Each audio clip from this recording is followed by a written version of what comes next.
Number 7, set ISO. With film cameras, you had just one choice, just one film speed. Now, new chips allow for incredible sensitivity to light and shoot in very low light conditions. The designation is called ISO. In very bright sunlight, you want to choose a very low ISO, say 100. In low light conditions, you'd opt for a very high ISO, say 1600. The lower the number, the better the quality of the image. The higher the number, the lower the light conditions you can shoot in. So at 100, it's beautiful, crisp, and clear. Now here we go all the way to an ISO of 4000. There's a huge amount of noise. It looks grainy.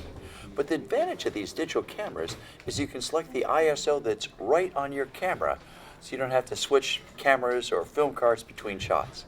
To keep a low ISO, you have to have the very highest quality image. Now you can shoot that in daylight or using a lighting package. The DSLR chips offer a large advantage over film cameras. The ability to shoot in low light and still get a decent looking picture, so you don't need the enormous lighting packages required for movie cameras. How far can you push the ISO? It depends entirely on the camera. The less expensive cameras worked up to about 320.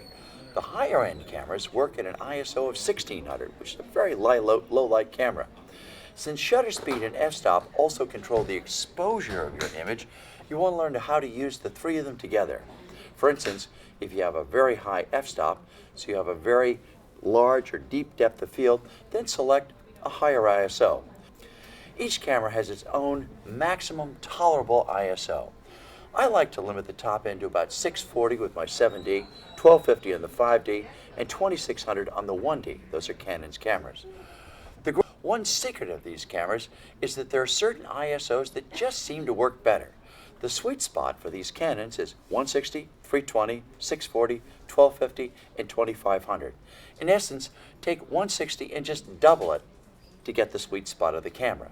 You want to avoid like 125, 500, and 1000.